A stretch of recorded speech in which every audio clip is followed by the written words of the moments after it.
Hi friends, video నచ్చితే చిన్న like మాత్రం మర్చిపోకండి ప్లీజ్ అండి. లైక్ మర్చిపోతున్నారు, ఒక చిన్న లైక్ చేయండి. కిరణ్ కాల్ చేస్తుంది జగదాత్రి.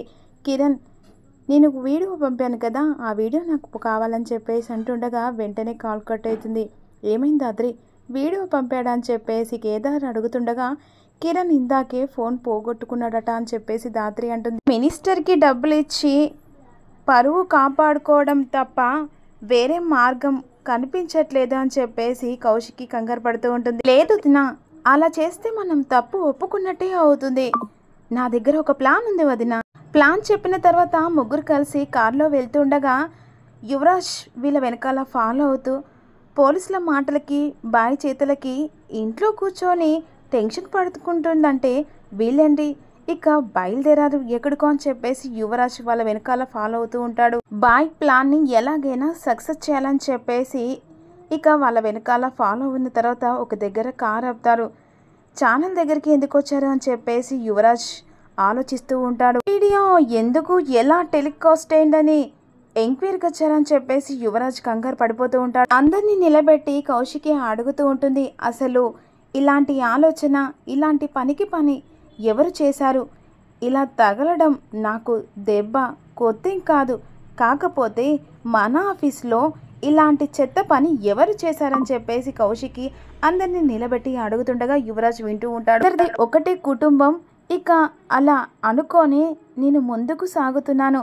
వజ్రపాటి కుటుంబం లాగా ఇక మీరు ఎంప్లాయీస్ లాగా కాదు, ఒక కుటుంబం లాగానే నేను నమ్మకంతో అలా ముందుకు సాగుతున్నాను. అలా నమ్మకం పోయింది అని చెప్పేసి కౌశికి అన్న తర్వాత వదిన మేము అందరితో ఒకసారి మాట్లాడచ్చా అని చెప్పేసి అంటుండగా సరే అని చెప్పేసి కౌశికి ఒప్పుకుంటుంది. దాన్ని అందరినీ చూసుకుంటూ వచ్చి రంగనాథ్ గారు, మీరు ఇంటి నుంచి స్ట్రేట్గా ఆఫీస్కే వచ్చారా? సార్ ఎక్కడా ఆగలేదు, హాట్ డిస్క్ నా పాకెట్లను పెట్టుకున్నాను సార్. వచ్చాక ఎవరికి ఇచ్చారని చెప్పేసి దాత్రి అడుగుతుండగా భూషణ్కి ఇచ్చి కాపీ టెలికాస్ట్ చేయమని అతనికి ఇచ్చి చెప్పి వెళ్ళాను మ్యామ్. ఇక్కడికి వచ్చి జగదాత్రి, భూషణ్ మీరు హార్డ్ డిస్క్ని ఏదైనా చేయడం కానీ ఎక్కడికైనా తీసుకెళ్లడం కానీ చేశారా అని చెప్పేసి దాత్రి అడుగుతుంది. మ్యామ్ నేను సిస్టమ్ దగ్గరనే ఉన్నాను, హార్డ్ డిస్క్లో ఉన్నదే నేను కాపీ చేశాను మ్యామ్ అని చెప్పేసి భూషణ్ చెప్తాడు. ఒక్కరిని జగదాత్రి కేదార్ ఎంక్వైరీ చేస్తుండగా యువరాజ్ చూస్తూ పోలీసులాగా ఎంక్వైరీ చేస్తున్నారు, అసలు ఇక్కడ ఏం జరుగుతుందని చెప్పేసి యువరాజ్ కంగారు పడిపోతూ ఉంటాడు. వర్క్ చూసుకోండి అని చెప్పేసి కేదార్ చెప్పిన తర్వాత సీసీ ఫోటోస్ దగ్గరికి వచ్చి ఓపెన్ చేయమని అడుగుతూ ఉంటాడు.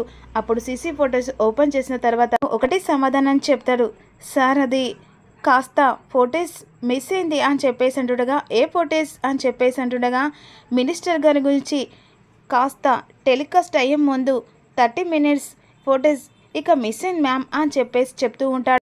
ఫోటో ఎక్కడి నుంచి డిలీట్ చేశారో అక్కడి నుంచి ప్లే చేయండి అని చెప్పేసి కేదార్ చెప్తాడు. ఇక సీసీ ఫోటోస్లలో విజయ్ ఆ చుట్టుపక్కల తిరుగుతూ ఉంటారు. ఇంతసేపు భూషణ్ వైపే వీళ్ళు తిరుగుతూ ఉన్నారు అంటే దీన్ని బట్టి ఏమర్థమైందంటే విజయ్ ఆ డిస్క్ని మార్చే ఉండాలి, అంత భయపడుతున్నాడు అని చెప్పేసి కౌశికి క్యాబిన్లో ఉన్న తర్వాత జగదాత్రి కేదార్ ఇద్దరు కలిసి కౌశిక్ క్యాబిన్ దగ్గరికి వచ్చిన తర్వాత యువరాజ్ గమనిస్తూ ఉంటాడు. సీసీ కెమెరాలు ఇక అంతకు ముందే ఆఫ్ చేశారు, దానికంటే ముందు ఇక 30 minutes సీసీ ఫోటేజ్ డిలీట్ చేశారు, అంతా నా ఆఫీస్లోనే చేశారని తలుచుకుంటే కట్టలు తెచ్చుకునేంత కోపం వస్తుందని చెప్పేసి కౌశికి అంటుంది. ఇదంతా మినిస్టర్ ఒక్క ప్లానేనా, లేకపోతే ఎవరిదైనా హస్తం ఉందో కూడా తెలుసుకోవాలి వదినా అని చెప్పేసి దాత్రి అంటుంది. ఆఫీస్లో మినిస్టర్కి ఇక అతనికి లింక్ ఉంది కనిపెట్టి ఇక ఇదంతా ప్రూవ్ చేయాలంటే మినిస్టర్ బండారం బయట పెట్టాలంటే ఇదంతా కావాల్సింది, కాకపోతే మనకు ఒక్కరోజు మాత్రమే అటు ఇటు అయినా ఛానల్ని కాపాడుకోలేం జగదాత్రి అని చెప్పేసి కౌశికి అంటుండగా లేదు వదిన నేను మాటిస్తున్నాను అంతదాకా రానివను అని చెప్పేసి దాత్రి అంటుంది. దాకా నేను కలిసిన వాళ్ళల్లో విజయ్ అని ఒక గ్రాఫిక్స్ అబ్బాయి ఉన్నాడు, అతను చాలా టెన్షన్ పడ్డట్టుగా కనిపించాడు, అంతేకాకుండా మేము డీటెయిల్స్ అడుగుతుంటే తన కళ్ళల్లో భయం కూడా కనిపించింది. పిలిచి అడుగుదాం అని చెప్పేసి కౌశిక్ అంటుండగా అడగడం వల్ల ఉపయోగం లేదక్క, జస్ట్ టెన్షన్ పడ్డానని చెప్తాడు అని చెప్పేసి కేదార్ అంటాడు. ఛానల్లో 100 మంది పని చేస్తున్నారు, అందులో ఎవరైనా ఉండొచ్చు, కాకపోతే అనుమానం మాత్రమే అక్క అని చెప్పేసి కేదార్ అంటాడు. కావాల్సింది తప్పు చేసిన వాడు కాదు వదిన, ఇక హార్డ్ డిస్క్ని దొంగలించిన వాడు కూడా అని చెప్పేసి దాత్రి అంటే అది ఉంటేనే ఈ ప్రాబ్లం నుంచి బయటపడగలం అని చెప్పేసి జగదాత్రి అంటుండగా సరే విజయ్ని అబ్జర్వ్ చేయమని చెప్తాను అని చెప్పేసి కౌశికి అంటున్నారు. వీడియో గురించి ఏం చెప్పారు అని చెప్పేసి కేదార్ దాత్రిని అడుగుతుండగా ఇక మనకు వీడియో పంపగానే హెడేక్ ఎందుకని డిలీట్ చేశాడట అని చెప్పేసి దాత్రి అంటే హార్డ్ డిస్క్ని పట్టుకోవడం తప్ప వేరే దారి లేదు జగదాత్రి, ఆ హార్డ్ డిస్క్ని ఎలాగైనా పట్టుకోవాలని చెప్పేసి దాత్రి అంటుంది. తర్వాత అందరు కలిసి హాల్లో కూర్చొని ఆలోచిస్తుండగా ఏమైంది అత్తయ్య అందరూ అలా మౌనాన్ని పాటిస్తున్నారని చెప్పేసి అంటుండగా ఆ మినిస్టరు 50 కోట్లు అడిగాడమ్మి అని చెప్పేసి వైజయంతి అంటుంది. డబ్బు చేతిలో పెట్టుకొని ఎవరుంటారు, అందుకే ఏదో భూమమ్మి ఇచ్చేద్దామని ఎవరినో రమ్మన్న చెప్పారట. పళ్ళనొప్పి ఉందని ఇక పళ్ళను రాయితో కొట్టుకొని వేరే పన్ను అతుక్కు పెట్టుకున్నాడట వెనకటి. ఇక ఈవిడ లాంటి ఒకడు అని చెప్పేసి నిషి అంటుంది. నిజాలు చెప్పి వాళ్ళని రోడ్డుకి ఇడుస్తా అని చెప్పేసి వాళ్ళ భరతం పడితే ఆఖరికి మన భరతం పడి ఇలాగే పడతాం అని చెప్పేసి నిషి అంటుండగా జగదాత్రి నిషి వైపు కోపంగా చూస్తూ ఉంటుంది. ఇంటి ఆలోచిస్తున్నావు అటు తిరుగు అని చెప్పేసి అంటుండగా జగదాత్రి అటువైపు తిరుగుతుంది. మరోవైపేమో భూమి కొనేవాళ్ళు ఇక ఇంటికి వస్తున్నారు కౌశికి అని చెప్పేసి అంటుండగా ఇక లోపలికి వస్తారు. సోఫాలో కూర్చోబెడుతుంది కౌశికి. కొనేవాళ్ళు వచ్చిన తర్వాత అడుగుతారు, మేడం మీరు ల్యాండ్ అమ్ముతున్నారని తెలిసింది అని చెప్పేసి అడుగుతుండగా అవునండి అని చెప్పేసి కౌశికి అంటుంది. ఇంటిగా డబ్బులు కావాలని అమ్మాల్సి వస్తుంది, సిటీ అవుట్స్కర్ట్స్లో ఇక ల్యాండ్ ఉంది దాన్ని అమ్ముదాం అనుకుంటున్నా అని చెప్పేసి కౌశికి అంటుంది. ఒకరు చూసుకుంటుండగా జగదాత్రి అడుగుతుంది ఏమైందండి ఏమైనా సమస్య అని చెప్పేసి అంటుండగా సమస్య ఏం లేదు, మేము అనుకుంటుంది సిటీ అవతల ఉన్న ల్యాండ్ కోసం అని చెప్పేసి సుధాకర్ అడుగుతుండగా గచ్చిబౌలిలో ఉన్న మీ 3 ఎకరాల ల్యాండ్ కోసం అని చెప్పేసి అనేసరికి కౌశికి షాకే చూస్తుంది. అమ్మే అఖిలాండేశ్వరికి ఇస్తున్నాం అనుకున్నామే ఆ ల్యాండ్ వీళ్ళు అడిగేది అని చెప్పేసి వైజయంతి నిషిని అడుగుతుండగా అవునత్తయ్య అని చెప్పేసి నిషి అంటుంది. మరోలా అనుకోకండి మేము ఆ ల్యాండ్ అమ్మే ఉద్దేశమే లేదు అని చెప్పేసి దాత్రి అంటున్నాని పక్కన పెట్టుకున్నాం అని చెప్పేసి దాత్రి అంటుండగా మీకు కావాలంటే సిటీలోనే ల్యాండ్స్ ఉన్నాయి అందులో ఏదైనా ఇవ్వమన్నా ఇస్తానని చెప్పేసి కౌశికి అంటుంది.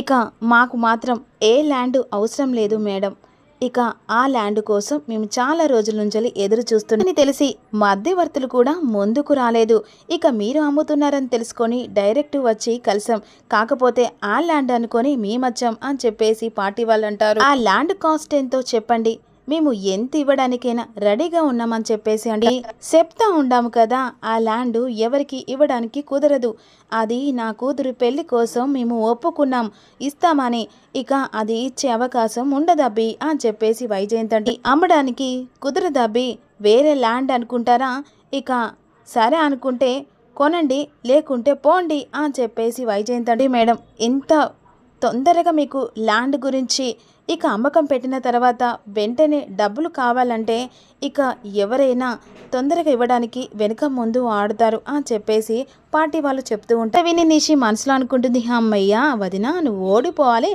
నేను పోస్ట్లో కూర్చోవాలి అని చెప్పేసి అనుకుంటుండగా వెళ్ళొస్తాం మేడం అని చెప్పేసి పార్టీ వాళ్ళు వెళ్తూ ఉండగా అండి కూర్చోండి అని చెప్పేసి అన్న తర్వాత ఏందమ్మి వాళ్ళని ఆపి ఉండవు అని చెప్పేసి వైజయంతి మీరు కోరుకున్నట్టే ఆ ల్యాండ్ అమ్ముతామని చెప్పేసి కౌశికి మాటలు విని వైజయంతి షాక్ అయిపోతుంది. ఇక పెళ్ళి ఆపుతారు కదమ్మా మాట తప్పామని అని చెప్పేసి వైజయంతి కంగారు పడిపోతూ ఉంటుంది. తర్వాత పెళ్ళి ఆగిపోదు పిన్ని కంగారు పడకండి అని చెప్పేసి కౌశికి అంటుండగా వాళ్ళకిస్తానన్న భూమి వీళ్ళకి అమ్ముతే ఎట్టా జరుగుతుంది పెళ్ళి అని చెప్పేసి వైజయంతి అడుగుతుంది. అంతకుముందు జగదాత్రి ప్లాన్ వేస్తుంది, ఆ ప్లాన్ కాస్త కౌశికి రిపీట్ చేసుకుంటుంది.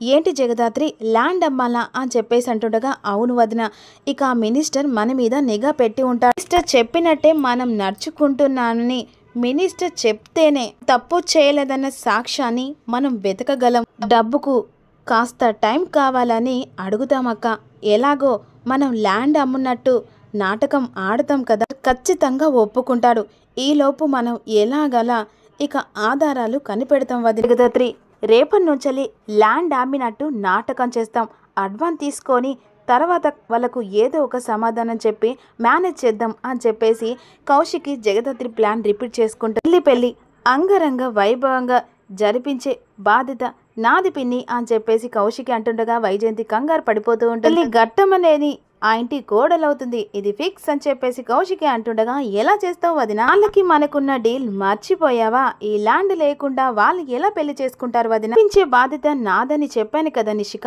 ఎలా చేయన్నది నేను చూసుకుంటానని చెప్పేసి కౌశికి అంటుండగా ఎందుకో భయంగా ఉంది అమ్మాయి. వీళ్ళు కాకపోతే వేరే వాళ్ళతో మాట్లాడుకుందాం. పోనీ వేరే భూమైనా అమ్ముదాం. గొబ్బా నువ్వేంది గమ్మున ఉన్నావు? కౌశికి చెప్పించచ్చు కదా అని చెప్పేసి అంటుండగా, ఒకరితో చెప్పించుకునే స్థితిలో కౌశికి లేదు. మాధురి పెళ్లి జరిపిస్తానని ఒప్పుకుందంటే జరిపించి తీరుతుంది అని చెప్పేసి సుధాకర్ అంటే, నా కూతురు కష్టాన్ని ఇంటి దాకా రానివ్వదని నాకు తెలుసు, నువ్వు టెన్షన్ పడకు అని చెప్పేసి సుధాకర్ అంటాడు. కౌశికి నువ్వు సైన్ చేయని చెప్పేసిన తర్వాత సైన్ చేస్తూ ఉంటుంది. ఇక మరోవైపు నిషి ఇక ల్యాండ్ అమ్మితే డబ్బులు ఇస్తారు, సీఓ పోస్ట్ పోతుంది, నాకు అవ్వ కావాలి బువ్వ కావాలి, ఇప్పుడు ఎలా అని చెప్పేసి నిషి అనుకుంటూ ఉంటుంది. ఇక వెంటనే అడ్వాన్స్ ఇచ్చి అక్కడి నుంచి వెళ్ళిన తర్వాత వైజయంతి అంటూ ఉంటుంది, నీ కూర్చుని కాపాడుకున్న దానికి నీ చెల్లెల్ని ఇక తాకట్టు పెట్టినట్టుగా పెడుతూ ఉండావు అని చెప్పేసి అంటుండగా, గారు మీ టెన్షన్ పడకండి, మాధురి పెళ్ళి సవ్యంగా బాగా జరుగుతుంది, నువ్వు ఎంగేజ్ పనులు చూసుకోండి అని చెప్పేసి దాత్రి అంటుంది. నమ్మకంతో ఇలా మాట్లాడుతున్నారు నాకు తెలియదు, కానీ మాధురి పెళ్ళికి ఏ ఆటకం వచ్చినా నేను మాత్రం ఊరుకోని చెప్తుండా అని చెప్పేసి అక్కడి నుంచి వైజయంతి వెళ్ళిన తర్వాత నేను నచ్చ చెప్తానమ్మా అని చెప్పేసి సుధాకర్ అంటుండగా,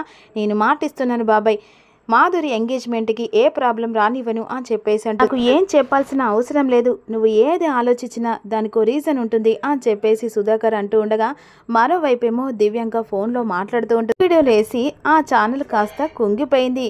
ఇంకెక్కడి ఛానల్ ఇక మొత్తం కుంగిపోయింది. ఇక వజ్రపని వదులుతాదా ఆ మినిస్టర్? ఇక ఎలాగైనా పంతానికి పంతం అన్నట్టు చూస్తూ ఉంటాడు అని చెప్పేసి దివ్యాంక ఫోన్లో మాట్లాడు దివ్యాంకకు ఫోన్ చేస్తూ ఉంటుంది. ఈలోపు ఎంగేజ్ వస్తుండగా ఇక వెంటనే నిషి ఫోన్ అటెండ్ చేస్తుంది. దివ్యాంక ఏంటి ఈ ఓల్డ్ ఫ్రెండ్ చాలా రోజుల తర్వాత గుర్తొచ్చినట్టుంది అని చెప్పేసి దివ్యాంక అంటుంది. ఏం లేదు దివ్యాంక, ఇంట్లో హడావిడి ఉంది, ఏదేదో జరుగుతుంది అని చెప్పేసి నిషి అంటుండగా, న్యూస్లో చూస్తున్నాం అని చెప్పేసి దివ్యాంక అంటూ, స్వయం కృషితో వెళ్లే వాళ్ళని చూశాను కానీ ఇలా నాశనం కావడానికి ఇప్పుడే చూస్తున్నాం అని చెప్పేసి దివ్యాంక అంటుండగా, ఆవిడతో పాటు మేమెక్కడ రోడ్డు మీద పడతామని మాకు భయంగా ఉంది, కేసులు చాలా చూశాను, ఇక మీ వదిన మీద ఆ మినిస్టరు పగబట్టిన పాములాగా ఉంటాడు, ఆవిడను కాటేయాలని చూస్తారు కానీ ఫ్యామిలీ జోలికి రాయా, ఒక్క ఛానల్ పైన సీఓ పోస్ట్ పోతుంది అని చెప్పేసి అంటుండగా, నువ్వు ప్లాన్ చేయి, ఇక ఎలాగైనా అందరికి వినిపించేలా నేను దివ్యాంక ఒక చిన్న హెల్ప్ చేయాలి అని చెప్పేసి నిషి అంటుండగా, అడుగు నిషిక, ఇక అఖిలాండేశ్వర్కి ఇస్తాన అకాడమీ ల్యాండ్ వేరే వాళ్ళకు అమ్ముతానని చెప్పేసింది. ఆ ల్యాండ్ వేరే వాళ్ళకు అమ్ముతానంటే అఖిలాండేశ్వరి పెళ్లి క్యాన్సిల్ చేస్తుంది కదా అని చెప్పేసి దివ్యాంక అంటుండగా, అలా చేయాలంటే ముందు అఖిలాండేశ్వరికి తెలియాలి కదా అని చెప్పేసి నిషి అంటుంది. నిషి నేను ఎలాగైనా అఖిలాండేశ్వరికి తెలిసేలా చేస్తా, ఇక కౌశిక్ని ఊపిరాడకుండా చేస్తే అక్కడే మగ్గిపోతుంది అని చెప్పేసి అంటుండగా, థ్యాంక్ యూ దివ్యాంక అని చెప్పేసి నిషి కాల్ కట్ చేస్తుంది. అఖిలాండేశ్వరికి ఫోన్ చేస్తే అడ్డదిడ్డంగా వాగుతుంది. అదే భవానీ కాల్ చేసి చెప్తే అని చెప్పేసి భవానీ కాల్ చేస్తుంది. హలో ఎవరు? నీ శ్రేయోభిలాస్ని భవానీ గారు, ఏంటి నీ పేరా అని చెప్పేసి అంటూ, అదే నీ పేరా, పిలుపుదేముందండి, మీకు ఎంత సాయం చేస్తున్నదే ముఖ్యం, చెప్పమ్మా నాకు పనుంది, ఆగిపోతున్న ఎంగేజ్మెంట్ను జరిపిస్తూ అకాడమీ గురించి మళ్ళీ మాట్లాడుతూ కౌశికి వేరే వాళ్లకు అకాడమీ ఇస్తున్నట్టు అమ్ముతున్నట్టు నాకు ఇన్ఫర్మేషన్ వచ్చిందని చెప్పేసి దివ్యాంక ఇక భవానికి చెప్పేసరికి షాక్ అయిపోతుంది. చూద్దాం మరి ఏం జరగబోతుంది అనేది తెలుసుకుందాం. Thank for watch.